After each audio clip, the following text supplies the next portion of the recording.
नमस्कार, स्वागत है आपका। मैं हूं आपके साथ सुमित गुप्ता। आप देख रहे हैं आपनों राजस्थान। बुलेटिन की शुरुआत में बड़ी खबर है जयपुर से। नगर निगम हेरिटेज में निलंबित मेयर मुनेश गुर्जर के मामले में ईडी की एंट्री अब हो सकती है। मेयर के पति को एसीबी द्वारा ट्रैप करने के बाद मिली अवैध संपत्ति को लेकर ईडी की नजर अब इस पर बताई जा रही है। करोड़ों रुपए की अवैध संपत्ति, लाखों रुपए की नकदी, ज्वेलरी मिलने के बाद ईडी की मुनेश गुर्जर पर नजर। ऐसे में मुनेश गुर्जर पर अब जल्द ईडी की कार्रवाई हो सकती है। बड़ी खबर टीवी स्क्रीन पर।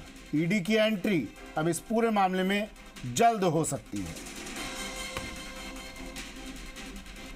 दिनेश तिवारी मेरे सहयोगी हमारे साथ फोन लाइन पर जुड़ गए हैं जयपुर से। दिनेश, एंट्री ईडी की।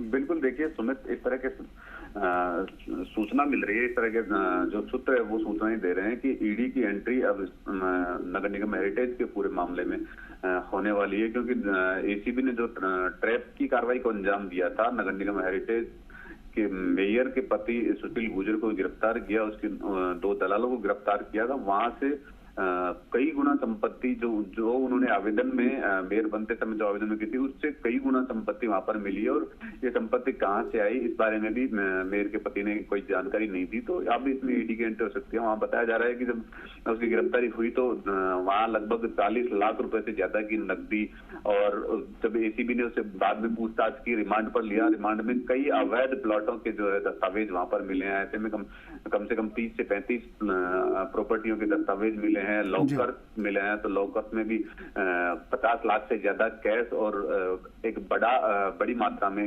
गोल्ड की ज्वेलरी वहां पर मिली है। तो ये जो संपत्ति मिली है, जब मेयर मुनेश गुर्जर ने मेयर पद के लिए आवेदन किया था, उस टाइम उस आवेदन में उन्होंने 2.5 लाख रुपए की खुद के पास ज्वेलरी बताई थी और लगभग 50,000 रुपए के आसपास उन्होंने नकदी बताई थी। आज वो नकदी कई गुना मल्टीपल हो गई, लगभग 50 लाख रुपए तो उनके उसमें लॉकर में कैश मिले हैं और 40 लाख रुपए से ज्यादा उनके घर पे कैश मिला है। लगभग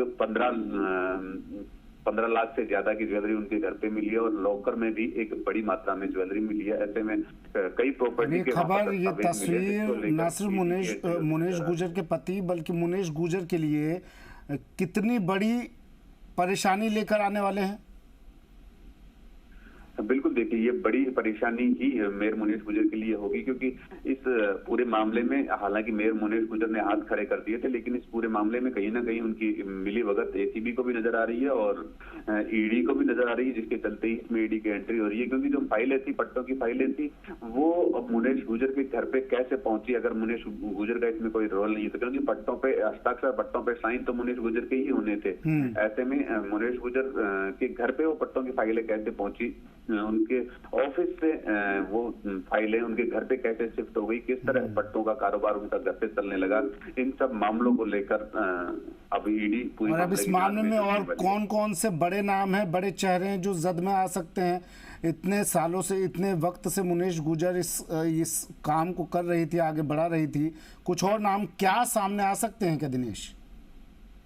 बिल्कुल, देखिए सुमित, ईडी की इस वक्त राजस्थान में एंट्री है और कई जगह ईडी लगातार कार्रवाई कर रही है। हाल ही में सीकर के कलाम कोचिंग की एक बड़ी कार्रवाई सामने आई, उसमें भी पर्दे के पीछे से एक बड़ा नाम सामने आ रहा है। इस तरह जब नगर निगम हेरिटेज में ईडी की एंट्री हो जाएगी तो मेयर मुनेश गुर्जर का तो नाम है ही, लेकिन ईडी सख्ती से पूछताछ करेगी, डीपली इस मामले की पूरी जांच करेगी, तो कई बड़े नाम सुमित सामने आएंगे। और ये बात हमने पहले भी कही थी जब एसीबी की एंट्री हुई थी, कि एसीबी ने अगर इस पूरे मामले को संगीनता से जांच किया, जिस दिन पहले दिन मुनेश गुर्जर के पति को गिरफ्तार किया था, उसी दिन हमने कहा था कि अगर एसीबी ने पूरे मामले की संगीनता से जांच की तो इसमें कई और बड़े मामले खुलासे होंगे, कई प्रॉपर्टियां निकलेगी, कई और कैश भी निकलेगा, और वो बात सत्य हुई। तो ऐसे ही अब ईडी की एंट्री के बाद भी अगर ईडी ने पूरी छानबीन की तो बड़ा मामला खुलासे होंगे और कई बड़े चेहरे, बड़े नाम सामने आएंगे। चलिए, शुक्रिया दिनेश तमाम जानकारी के लिए।